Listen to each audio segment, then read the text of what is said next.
नमस्कार देवियों और सज्जनों, ये कोई बंगाली मिठाई की तस्वीर नहीं है। आज हम तोरई की कलरफुल, खूबसूरत और मज़ेदार सब्जी अनोखे तरीके से बनाएंगे जो आपने पहले कभी भी देखा नहीं होगा। अगर आप इस तरह से तोरई की मसालेदार सब्जी बनाओगे तो खाने वाले आपकी तारीफ करते थकेंगे नहीं।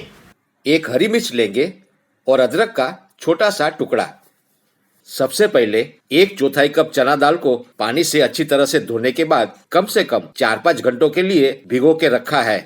अब इस पानी को छान कर निकाल देंगे और साफ पानी से धो लेंगे। साफ पानी से धोने के बाद ग्राइंडर जार में डालकर अदरक और हरी मिर्च के टुकड़ों के साथ दरदरा ग्राइंड कर लेंगे। ग्राइंड करते वक्त हम पानी का इस्तेमाल नहीं करेंगे। ये है करीब 300 ग्राम तुरिया या तोरई, जिसको हम पानी से अच्छी तरह से धोने के बाद हल्का सा छील लेंगे। अब इस तुरई के हम टुकड़े कर लेंगे।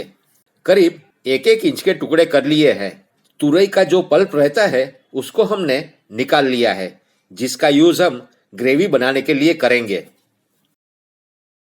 चना दाल, हरी मिर्च और अदरक की पेस्ट में हम सेंधा नमक डालेंगे स्वादानुसार। 1/4 टीस्पून हल्दी पाउडर डालकर मिक्स कर लेंगे, अच्छी तरह से मिला लेंगे। हमारा स्टफिंग तैयार है। अब इस चना दाल के स्टफिंग को हम तुरई के पीसेस में स्टफ कर लेंगे। दोस्तों, खाना बनाने में जो सुकून मिलता है, जो खुशी मिलती है, मैं आपको बता नहीं सकता। इसी तरह से मैंने सब तुरई के टुकड़ों में स्टफिंग भर ली है ना खूबसूरत।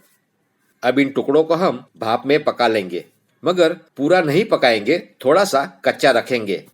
तुरई का जो पल्प हमने स्कूप करके निकाला था, उसी की हमने पेस्ट बना ली है।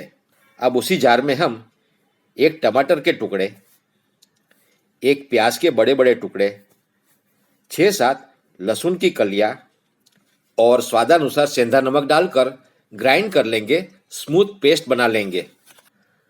तुरिया के रोल को हमने भाप में पका लिया है, उसको हम ठंडा होने के लिए छोड़ देंगे। चलिए अब हम ग्रेवी बनाते हैं। गैस को ऑन करेंगे और एक पैन में डालेंगे करीब 3 टेबलस्पून मूंगफली का तेल। इसमें ऑयल थोड़ा ज़्यादा लगेगा। सरसों डालेंगे 1 टीस्पून। दोस्तों, अगर आप मेरी राय माने तो राई चटकने के बाद ही हींग डालें।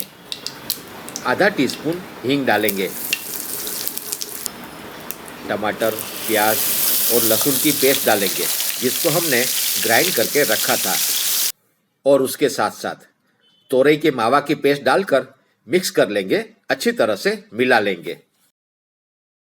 कवर करेंगे और मध्यम आंच पर पकाएंगे, मगर बीच बीच में चेक करते रहेंगे, चलाते रहेंगे। फिर से कवर करेंगे और पकाएंगे। अब इसमें हम सूखे मसाले ऐड करेंगे। 1 टेबलस्पून काश्मीरी लाल मिर्च का पाउडर, आधा टेबलस्पून धनिया जीरा पाउडर डालेंगे। हल्दी पाउडर 1/4 टीस्पून डालकर मिक्स कर लेंगे, अच्छी तरह से मिला लेंगे। देखिए ग्रेवी का स्मूथ टेक्सचर और ब्यूटीफुल रेड कलर। आधा कप गर्म पानी को ऐड करके अच्छी तरह से मिला लेंगे। कवर करेंगे और पकाएंगे। आइए चेक करते हैं।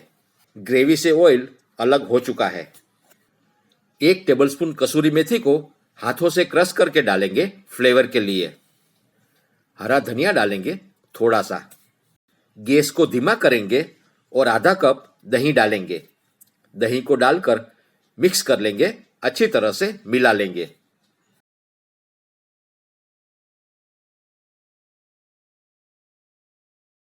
अपने खाने को चखते रहिए। अब इस ग्रेवी में हम भरवा तुरई के पीसेस रखेंगे और तुरई के पीसेस को ग्रेवी से कवर करेंगे। कवर करने के बाद 3-4 मिनट के लिए ढककर पकाएंगे। 3-4 मिनट के बाद हमारी स्पाइसी, कलरफुल और मज़ेदार तोरई की सब्जी बिल्कुल तैयार है। सर्व करने से पहले टेस्ट जरूर करें। देवियों और सज्जनों, ભરેલા તુરિયાનું શાક यह भरवा तोरई की सब्जी को आप एक बार जरूर बनाएं और उसे हरा धनिया, कोकोनट और ऑनियन स्लाइस से सजाकर खिचड़ी और रोटी के साथ सर्व करें और आपके अनुभव हमारे साथ शेयर करें। आप स्वस्थ रहे, मस्त रहे, तंदुरुस्त रहे। हमारे साथ बने रहने के लिए आपका शुक्रिया, धन्यवाद, नमस्कार।